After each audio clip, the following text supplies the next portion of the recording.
السلام علیکم ناظرین، میں صفدر داوڑ آپ کو پروگرام فاٹا ٹائم میں خوش آمدید کہتا ہوں۔ ناظرین، ہم بات کریں گے فاٹا کے اندرونی صورتحال پر اور خیبر پختونخوا پورے ملک میں سیکیورٹی صورتحال پر گفتگو کریں گے، اور ساتھ یہ بھی کہ افغانستان کے اندرونی صورتحال کیا ہے اور ادھر کے سچویشن یا حالات جو ہے، یا ادھر اگر ہم دیکھیں اب پچھلے دنوں کندوز کے صبح میں حکومت نے بمباری کی ہے اور اس میں 100 کے لگ بھگ ادھر کچھ زخمی ہوئے ہیں، کچھ افراد ہلاک ہوئے ہیں۔ تو اس پر بھی آج ہم بات کریں گے کہ اس طرح سویلین کیجوالٹیز کو کے واقعات پہلے بھی سننے کو ملی ہے، اور ادھر ان کے اثرات پاکستان پہ اور فاٹا پہ خصوصاً کیا اثرات مرتب ہو رہے ہیں۔ اس کے لیے ہم نے اپنے اسٹوڈیو میں دعوت دی ہے شمیم شاہد صاحب، جو کہ سینئر صحافی تجزیہ کار ہے اور افغانستان پہ گہری نظر رکھتے ہیں۔ سر، آپ کو خوش آمدید کہتے ہیں، اور ساتھ ہی تشریف فرما ہے فرید اللہ خان صاحب، جو کہ سینئر صحافی تجزیہ کار ہے، ان کے بھی فاٹا پورے افغانستان اور پورے ریجن پر گہری نظر ہوتے ہیں۔ آپ کو بھی خوش آمدید کہتے ہیں۔ شمیم صاحب، فاٹا کے اندرونی صورتحال کس نظر سے آپ دیکھتے ہیں؟ مطلب اگر ہم ماضی میں دیکھیں تو ادھر حالات بہت خراب تھے، اب شکر ہے آئی ڈی پیز کی واپسی بھی مکمل ہونے کو ہے، اور ساتھ یہ بھی کہ امن و امان کا مسئلہ بھی اس طرح نہیں ہے جس طرح کے گزشتہ کئی سالوں سے ہم نے دیکھا۔ شکریہ جی۔ میں سمجھتا ہوں کہ بالکل آپ کی بات صحیح ہے کہ ماضی کی نسبت بالخصوص 2003 سے لے کے 2015-2016 تک قبائلی علاقوں کے حالات بہت خراب تھے۔ ایک طرف دہشت گردی تھی، پھر دہشت گردی کو کچلنے کے لیے فوجی آپریشن ہو رہے تھے، اور اس میں بہت زیادہ اس کے نتیجے میں بہت زیادہ لوگ جو تھے وہ نقل مکانی کر گئے تھے، بے گھر ہو گئے تھے، اور بے سر و سامانی کی حالت میں وہ بنو، ٹیخان، اسکواڈ، ٹھنگو، پشاور، پردان وغیرہ میں رہتے تھے۔ تو اب تو کافی حالات بہتر ہوئے، دہشت گردی کے جو ٹھکانے تھے، یہ دہشت گردوں کے جو مراکز تھے وہ تو ختم ہو چکے ہیں، امن و امان بھی قائم ہوا ہے، جو نقل مکانی کرنے والے ہیں ان کی زیادہ تر لوگوں کی واپسی ہوئی ہے۔ مگر ابھی تک مطلب اگر آپ دیکھیں تو جو نقل مکانی کرنے کے بعد اور نقل مکانی کی وجہ سے ان کو جو مشکلات تھے یا ان کو جو تکالیف تھی وہ ابھی تک برقرار ہے۔ بہت زیادہ مطلب بے چینی ہے، اور اس میں حکومت اور ان کے درمیان مطلب مذاکرات بھی جاری ہے، کچھ حکومت کی بھی کمزوریاں ہوگی، کچھ مقامی لوگوں کی بھی کمزوری ہوگی۔ اس میں کوئی شک نہیں ہے کہ ایک طرف سے مسئلہ ہے، نہیں، مسئلے دونوں طرف سے ہے، مگر اس میں سمجھتا ہوں کہ اس کے لیے حکومت کو مطلب مزید اقدامات کرنی چاہیے، کیونکہ ان لوگوں کی قربانیوں کی بدولت اور ان لوگوں کی نقل مکانیوں کی وجہ سے جو ہمارے فورسز ہیں ان کو کامیابی ملی، دہشت گردوں کے ٹھکانے ختم ہو گئے، دہشت گردوں کو مار بگایا، دہشت گرد جو تھے وہ تتر بتر ہو گئے۔ مگر اب یہ جو لوگ ہیں اگر اگر ان لوگوں کے مسائل ہوں گے تو اس میں احساسی محرومی بھی بڑھے گا، اور اس کا حکومتی اداروں پر اعتماد کم ہو جائے گا، حکومتی اداروں سے ان کی شکوے پیدا ہو۔ فرید اللہ صاحب، ایک تو مسائل کی بات ہے، وہ بلا شبہ ادھر خیبر پختونخوا میں بھی ہے، پورے ملک میں بھی کہیں نہ کہیں کچھ مسئلہ تو درپیش ہے، لیکن امن و امان کے حوالے سے اگر ہم دیکھیں تو فاٹا میں اب باڑ بھی لگایا جا رہا ہے، ادھر آئی ڈی پیز جو افغانستان میں تھے ان کی بھی واپسی جاری ہے، اسپیشلی آپ یہ جو چند افغان ٹرانزٹ روٹس ہے، غلام خان، ترخم، خلا چئی، انگورڈا، اس پہ بھی بات کرے کہ کیا فرق محسوس کرے۔ بہت شکریہ صفدر صاحب۔ لیکن تجارت تو جو پاکستان اور افغانستان کے درمیان ہے وہ تو حکومت کی دعویٰ تھا کہ $5 ارب تک ہم پہنچ جائیں گے، لیکن اس گورنمنٹ کے دور میں آپ دیکھیں کہ ابھی اس وقت میرے خیال میں یہ $88 ملین سے بھی نیچے آ گیا ہے۔ اس کی وجہ یہ ہے کہ آج بھی آپ ترخم پہ دیکھیں تو سینکڑوں ٹرک اسی طرح کھڑے ہیں۔ ایک کمپلیکیٹڈ سسٹم بنایا ہے کیونکہ بجلی ہے نہیں، وہاں کمپیوٹرائز کیا ہے، ایک ٹرک 3 اور 4 دن۔ تو ایک طرح سے یہاں ہونا تو یہ چاہیے کہ جہاں انڈیا نے وہاں چابہار کے تھرو افغانستان کے ساتھ اپنا تجارت شروع کیا، پاکستان کو چاہیے تھا کہ غلام خان چیک پوسٹ انہوں نے کھول دیا ریسنٹلی، ترخم پہ بھی یہ سہولتیں دیتے افغان تاجروں کو بھی، پاکستانی تاجروں کو، تبھی ہم جا کے کچھ نہ کچھ اس میں بڑھا سکتے تھے، لیکن بدقسمتی سے ایسا نہیں ہوا، اور ابھی تک جو تاجران ہیں سرحد چیمبر آف کامرس سے انہوں نے بھی چند دن پہلے یہ شکوہ کیا تھا کہ یہاں بلکہ ڈیمانڈ کی گورنمنٹ سے، فیڈرل گورنمنٹ سے، کہ جو وہاں پہ ٹیکس سسٹم ہے یا کسٹم کلیئرنس کا سسٹم ہے اس میں سہولتیں پیدا کی جائیں تاکہ تجارت بڑھ سکے. اور اگر یہ گورنمنٹ نے یہ اسٹیپ نہیں لیا تو وہاں پہ جو پروڈکٹس دیگر ملکوں سے، ایران سے یا انڈیا سے آ رہی ہیں، آہستہ آہستہ لوگ آج بھی افغانستان کے زیادہ تر لوگ یہاں رہ چکے ہیں، تو میڈیسن سے لے کر اشیاء خورد و نوش تک وہ یہاں کی جو چیزیں ہیں، مصنوعات ہیں، وہ استعمال کرنا چاہتے ہیں، پسند کرتے ہیں، اور قیمتاً بھی وہ سستے مل رہے ہیں. لیکن گورنمنٹ کی جو ریسٹرکشن ہے یا جو پالیسیاں ہیں اس کی وجہ سے وہ اشیاء وہاں نہیں پہنچ پاتی. پھر دوسری جانب وہاں سے جو سامان، فروٹ ہے یا سبزی ہے یا جو کچھ بھی وہ آ رہی ہیں، ان لوگوں کو بھی مسائل کا سامنا ہے. تو تجارت کا تو یہی حال ہے کہ میرے خیال میں روز بروز اس میں یہ پالیسیوں کی وجہ سے کمی آ رہی ہے. امن و امان کی آپ نے بات کی. افغانستان میں جب بھی امن و امان کی صورتحال بگڑی ہے اس کے ساتھ ہی پاکستان میں اور بالخصوص قبائلی علاقوں میں صورتحال بگڑ چکی ہے. اگرچہ آپریشن ضرب عضب کی وجہ سے پاکستان کے قبائلی علاقوں میں کافی حد تک امن و امان آ چکا ہے، لیکن جس طرح شمیم صاحب نے کہا کہ جن لوگوں کی بدولت یہ امن آیا ہے، جنہوں نے گھروں کی آج تک ان کو نہ معاوضہ دیا، بلکہ کل بھی باجوڑ کے جو لوگ تھے انہوں نے اپنے گھروں کے لیے اور وہ جو معاوضہ ان کو وعدہ کیا تھا اس کے بارے میں وہ مطالبہ کر رہے تھے کہ جلد سے جلد وہ معاوضہ جو نقصانات ہوئے اس کا جی شمیم صاحب، یہ جو تجارت کی بات ہو رہی ہے فاٹا میں، پہلے بالکل بہت زیادہ تجارت دونوں ممالک کے مابین ہوا کرتی تھی. اگر ہم ماضی کو دیکھیں، پھر بیچ میں ایسا بھی وقت آیا کہ بالکل بند بھی کبھی کبھار ہو جاتا ہے. اب دوبارہ سے بارڈر مینجمنٹ کے ساتھ ساتھ تجارت کو بھی ایک نئے سر سے ریسٹارٹ کیا ہے. اسپیشلی غلام خان کا راستہ اگر ہم دیکھیں تو ادھر سے بھی اشرف غنی نے بھی، افغان صدر جو ہے انہوں نے بھی کچھ اسٹیٹمنٹ دیا تھا تجارت کے حوالے سے. تو کس طرح ہم یہ سیاست اور تجارت کو الگ کر سکتے ہیں کہ تجارت بھی ہو آگے اور بارڈر مینجمنٹ بھی ٹھیک طریقے سے کام کرا ہو، اور ساتھ یہ بھی کہ یہ جو سیاست ہے اس کو بھی الگ کیا جائے؟ دیکھیں، ایک دو باتیں یہ ہے کہ اگر آپ پاک افغان بارڈر کو دیکھیں تو یہ تقریباً اس میں جو کراسنگ پوائنٹ تھے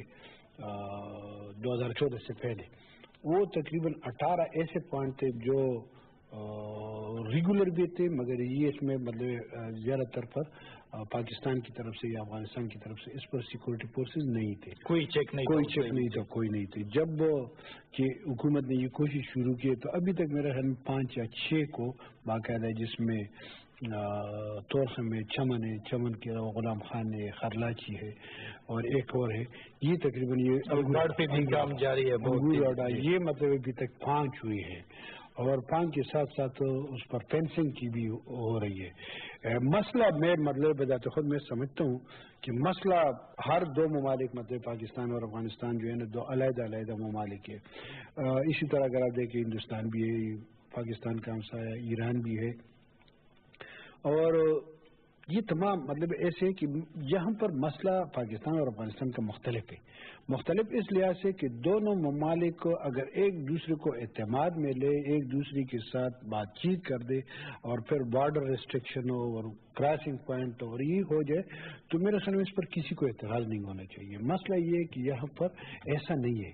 بہت زیادہ مواقع پر افغانستان کو مطلب یا تو وہ شامل نہیں ہونا چاہتے یا اس کو شامل نہیں کیا جا رہا ہے. یہ ان کی جو الزامات ہیں، پاکستان کا یہ کہنا ہے کہ ہم اس کو کہتے ہیں مگر وہ شامل نہیں ہو رہے.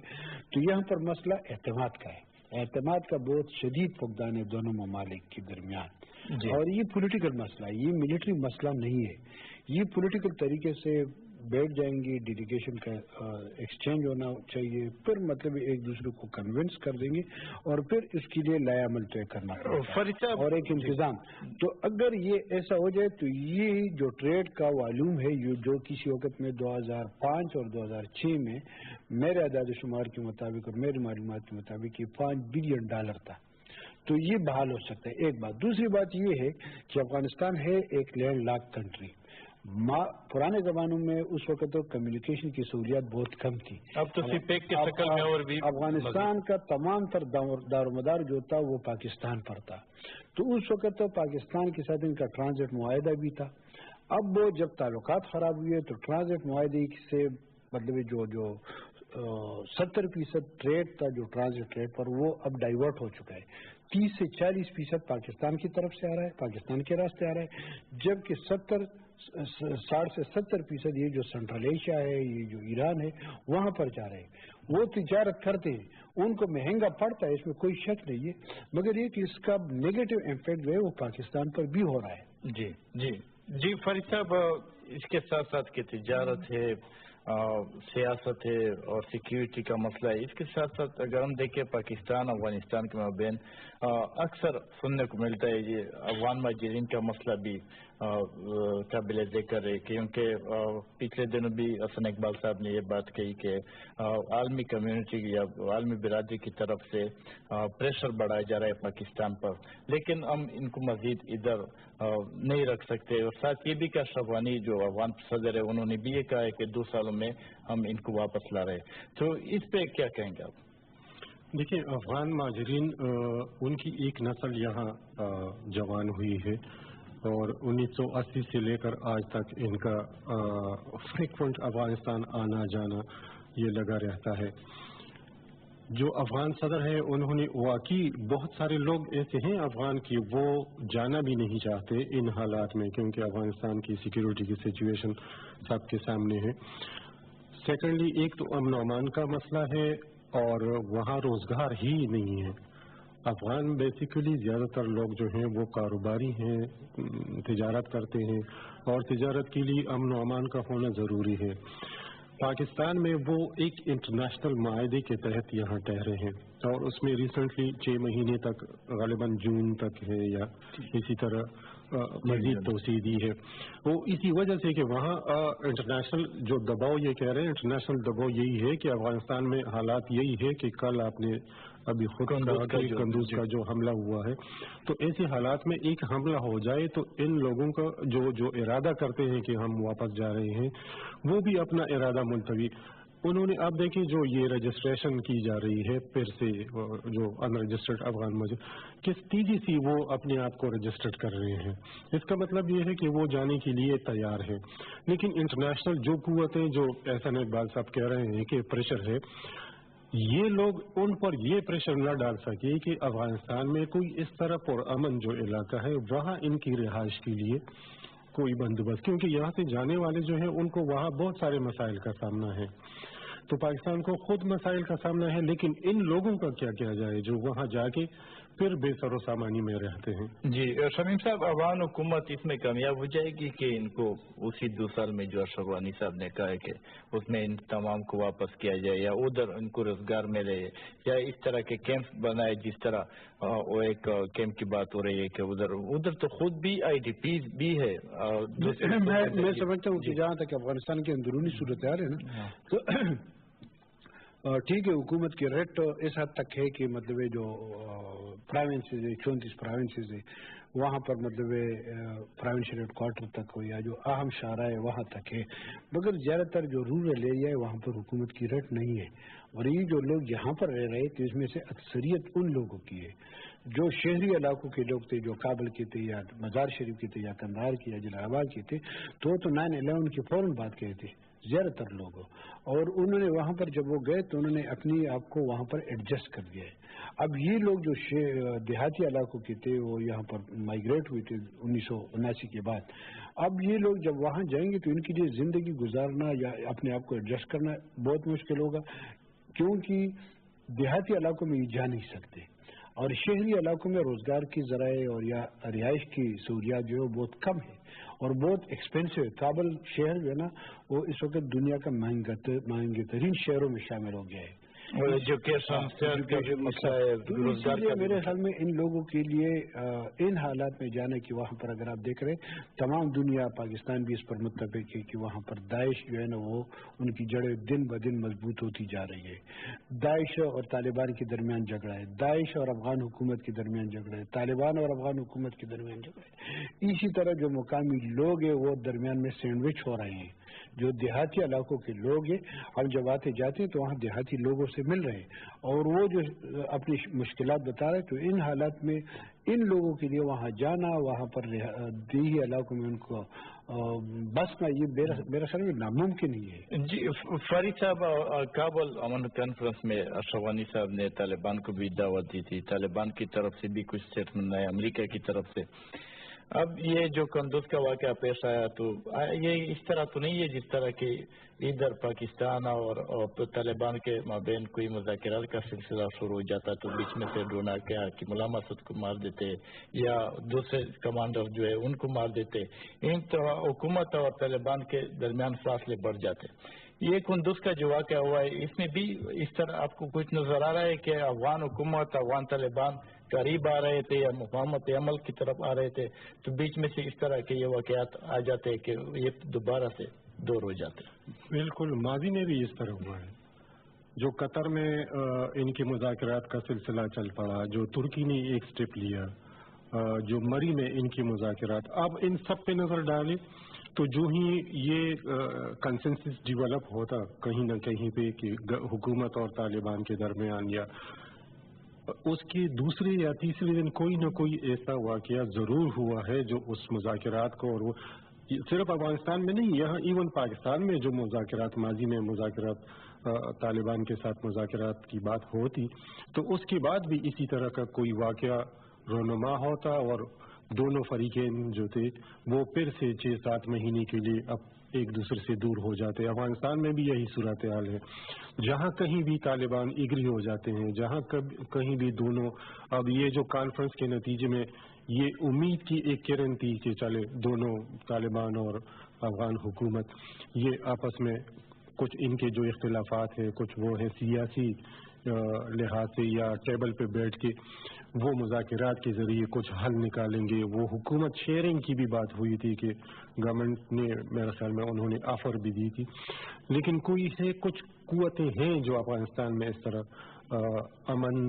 کے مخالف ہیں اور وہ اسی طرح کرتے ہیں کہ مذاکرات جب ان کو پتہ چلتا ہے کہ مذاکرات کے نتیجے میں یہ ایک سٹیپ آگے جائیں گے تو درمیان میں اس طرح کے واقعے۔ جی شمیم صاحب، یہ بھی ہے کہ کابل میں بھی یا افغانستان میں بھی دھماکے بھی ہوتے، کبھی داعش والے ذمہ داری قبول کر لیتے، کبھی افغان طالبان قبول کر لیتے، اور ساتھ میں یہ بھی یہ جو مدرسے پہ اٹیک ہوا ہے، سوشل میڈیا کو اگر ہم دیکھیں کوئی کہتا ہے نہیں طالبان کو مارا گیا، کوئی کہتا ہے نہیں معصوم لوگوں کو مارا گیا، بچوں کو مارا گیا۔ ان دونوں صورتوں میں آیا افغان حکومت کو اس طرح بائی فورس کچھ اقدام اٹھانا چاہیے؟ اگر یہ جو مہینہ پہلے وہ اشرف غنی کی طرف سے قندوز کی جس علاقے میں یہ واقعہ ہوا ہے اس کا نام ہے دشت ارچی جی، اور یہ علاقہ اس پہ افغان حکومت کے ریٹ نہیں ہے، اس پر طالبان قابض ہے۔ پچھلے 2 سالوں سے تقریباً یہاں پر طالبان قابض ہے اور یہاں پر افغان حکومت کی ریٹ نہیں ہے۔ مدرسے پر ہوا ہے، بالکل ظلم ہوا ہے، ہم سمجھتے ہیں کہ اس میں بچے بھی ہوئے، مگر ساتھ ساتھ جو وہاں سے اطلاعات آ رہی ہے تو اس میں طالبان کمانڈر اور طالبان لیڈرز بھی ہے، اس میں ان کا جو جسٹس ہے وہ بھی ہے، اس میں جو فائنانشل۔ میرا سوال بھی یہ تھا کہ چاہے افغان طالبان ہو یا بچے ہو، لیکن یہ جو سیاست جاری ہے افغانستان میں ایسا مطلب یہ جو ہے نا بچوں پر بمباری کرنا یا مدرسے پر بمباری کرنا یا سویلین پر بمباری کرنا، اس کی کوئی بھی مطلب اس کی سپورٹ نہیں کرے گا، اور ہر ایک میں بذات خود سمجھتا ہوں کہ انتہائی ظلم ہے کہ اس میں بچے۔ چاہیے یہ تھا کہ یہ مطلب ہے طالبان کو بھی چاہیے، طالبان کمانڈر کو، کہ اپنے بچوں کو ڈال نہ بنائے، خواتین کو ڈال نہ بنائے۔ افغان حکومت کا یا یو ایس فورسز کا بھی فرض بنتا ہے کہ وہ بھی دیکھیں کہ بے گناہ لوگ نہ مارے جائے، وہ اپنے ٹارگٹ جو ہے نا اس کو مطلب پہلے فکس کر دے کہ اس میں بے گناہ لوگ تو نہیں ہے اور اس کی اجازت نہیں دی جا سکتی۔ ویسے میں سمجھتا ہوں کہ ہماری سوشل ریسپانسبلٹی ہے۔ افغان حکومت کی طرف سے یہ اشارہ تو نہیں مل رہا کہ اگر آپ ٹیبل پہ نہیں آئیں گے تو ہم اس طرح نہیں، ان کی تو دیکھیں نا، افغان حکومت کی بھی کوشش ہے کہ وہ طالبان کو مجبور کرے، طالبان کی کوشش ہے کہ افغان حکومت کو مجبور کر دے۔ یہ تو جنگ جاری ہے، اور پچھلے 9/11 کے بعد مطلب اگر آپ دیکھیں 18 سال ہو گئے، یہ شروع ہے، دونوں کی کوشش ہے۔ ایک کہتا ہے کہ میری ٹرمز پر مذاکرات ہونی چاہیے، دوسرا کہتا ہے کہ میرے ٹرمز پر ہونی چاہیے، وہ تو ایک سلسلہ جاری ہے۔ اور میں سمجھتا ہوں کہ اس میں زیادہ تر اگر افغان انٹرا افغان ڈائلاگ کی ہم جو ڈیمانڈ کرتے ہیں نا، تو اسی وجہ سے کہتے ہیں کہ اس میں بیرونی قوتیں ہیں بیرونی قوتوں کا مطلب اب مر رہے ہیں دونوں طرف سے افغان بچے مر رہے ہیں. پیسہ دے گا کوئی اور, اسلحہ دے گا کوئی اور مارے جائیں گے افغان. تو ہم چاہتے ہیں کہ انٹرا افغان ڈائیلاگز ہو, یہ آپس میں مل بیٹھ کے بغیر کسی بیرونی دباؤ کی, بغیر کسی بیرونی مداخلت کے, کہ یہ آپس میں خود فیصلہ کر رہے جس طرح حکمت یار نے کیا ہے. اگر آپ دیکھیں تو حکمت یار کا سٹینڈ ان طالبان سے بہت زیادہ مضبوط تھا, مگر جب اس کو مطلب آخر میں وقت میں وہ چلا گیا اور اس نے مذاکرات کی, آج وہ افغان سیاست کا حصہ ہے. اس کے لوگ بھی وزارتوں میں بیٹھے, اس کے لوگوں کو گورنر بھی ملے, وہ سیاست میں براہ راست حصہ لے رہے, اور وہی کچھ کہہ رہے تھے جو اس نے پاکستان سے کہا تھا یا ایران سے کہا ہے. جی, تو میرے خیال میں انٹرا افغان ڈائیلاگ کے بغیر مسئلہ حل نہیں ہوگا. جی فیض اللہ صاحب, آپ کو کیا نظر آ رہا ہے, مفاہمت عمل کی طرف آ جائیں گے یہ سارے افغان طالبان, افغان حکومت؟ یہ پھر داعش کا بھی پھر الگ مسئلہ ہے, جس طرح شمیم صاحب نے کہا کہ داعش طالبان کے درمیان بھی مخالفت ہے, پھر داعش اور افغان حکومت, پھر افغان طالبان اور افغان حکومت. تو یہ کیا مطلب مستقبل میں آپ کو کیا منظرنامہ نظر آ رہا ہے افغانستان؟ دیکھیں, مذاکرات ہی سے یہ مسئلہ حل ہوگا, اور میں سمجھتا ہوں کہ اگر طالبان اور افغان حکومت کے درمیان مذاکرات کامیاب ہوتے ہیں تو یہ ایک بڑا سٹیک ہولڈر ہے طالبان ان کا, اور دونوں مطلب بڑے سٹیک ہولڈر ہیں. تو جو اس سے رہ جانے والے لوگ ہیں, خواہ وہ داعش ہے یا کوئی اور گروپ ہے, جس طرح حکمت یار الگ ہو گیا, تو آہستہ آہستہ ہونا تو یہ چاہیے. این ممکن تھا کہ اس قندوز کے حملے سے اگر یہ حملہ نہ ہوتا تو این ممکن تھا کہ طالبان اور افغان حکومت کے درمیان کچھ پیش رفت ہوتی مذاکرات میں, اور کچھ نہ کچھ مطلب ایک بات ان کی مانی جاتی, ایک حکومت کی مانی جاتی, تو کچھ امکان تھا. لیکن درمیان میں یہ واقعہ ہوا, تو یہ ایسی ہی قوتیں ہیں جو افغانستان کو پرامن نہیں دیکھنا چاہتے, اور میرے خیال میں 2 مہینے بعد اگر پھر سے مذاکرات شروع ہوئے تو مجھے یقین ہے کہ کوئی راستہ نکل آئے گا دونوں کے درمیان. اور انتخابات بھی آنے والے ہیں, تو این ممکن ہے کہ اسی انتخابات کے جس طرح حکمت یار حصہ بن گیا ہے حکومت کا اور وہ پارلیمانی سیاست میں آ رہے ہیں, این ممکن ہے کہ ان سے بھی کئی لوگ یا کئی گروپس آ کے اگلے انتخابات میں آئیں اور اپنا جمہوری حق استعمال کریں. جی شمیم صاحب, کیا معلومات ہے, جس طرح کہ آپ نے کہا کہ داعش کا, افغان طالبان کا, پھر افغان حکومت, کوئی مفاہمت کن کن علاقوں میں ہے اور کیا داعش اس وقت تو ان کی تو افغانستان میں یہ جو ننگرہار صوبہ ہے اس کی 5-6 ڈسٹرکٹ میں ان کا بہت بڑا وجود ہے. کنڑ میں ہے, نورستان میں ہے, اور اس کے علاوہ ترکمانستان کے ساتھ جو افغانستان کے صوبے جس میں فاریاب ہے, جس میں جرجان ہے, جس میں سرپل ہے, سرپل مکمل طور پر پشتون کا علاقہ ہے, تو ان صوبوں میں ہے. اسی طرح آپ دیکھ رہے قندوز میں پہلے افغان طالبان تھے, اب یہاں پر داعش کا بہت بڑا ہول ہے. مگر یہ نہیں ہے جو قندوز ہے یا قندوز کے ساتھ باغلان ہے یا بلخ ہے, اسی طرح مطلب جو بادغیس اور یہ جو بدخشان ہے اس میں بھی ہے. ایران کے ساتھ جو سمنگان اور بادغیس کی جو ہے, اور وہاں فرا جو پروونس ہے اس میں بھی ہے. ایسا نہیں ہے کہ وہ وہاں نہیں ہے, مگر یہ جو میں نے بتایا کہ ننگرہار, کنڑ, نورستان, سرپل, فاریاب اور جرجان میں آئی ایس کی بہت زیادہ مضبوط قوت ہے اور بہت اہم کمانڈر ہے. چند دن پہلے انہوں نے ایک اجلاس کیا تھا, اور میرے معلومات کے مطابق انہوں نے اپنا ایک مستقل کمانڈر بنا دیا, اور کیونکہ اس کا پہلے جو ایک ڈرون اٹیک کے بعد ایک دوسرا تھا سیف الاسلام, جس کا تعلق اورکزئی ایجنسی سے تھا, مگر اس پر شکایات تھے, اس کو ہٹا کے پھر عبدالرحیم مسلم دوست جو تھا وہ قائم مقام بن گیا تھا. اب عبدالرحیم مسلم دوست کی جگہ پر ایک دوسرا بندہ ہے جس کا اصل نام تو مجھے کسی کو بھی معلوم نہیں ہے, مگر اس کو ابو عمر کہتے. وہ داعش خراسان میں پاکستان بھی ہے, خراسان میں افغانستان بھی ہے, سینٹرل ایشین ریپبلک بھی ہے, اسی کا سربراہ بنا دیا گیا ہے, اور یہ ان کا 5واں سربراہ ہے. اور اسی طرح انہوں نے کمانڈر بھی بنا دیے, نئے کمانڈر مختلف علاقوں کے لیے. جی بہت شکریہ شمیم صاحب اور فرید اللہ صاحب, آپ کا بھی ہمارے پاس ٹائم ختم ہو گیا. ناظرین, آپ نے تفصیل سے ہماری گفتگو سن لیا, اگلے ہفتے پھر ملیں گے. اجازت چاہتا ہوں, اللہ حافظ.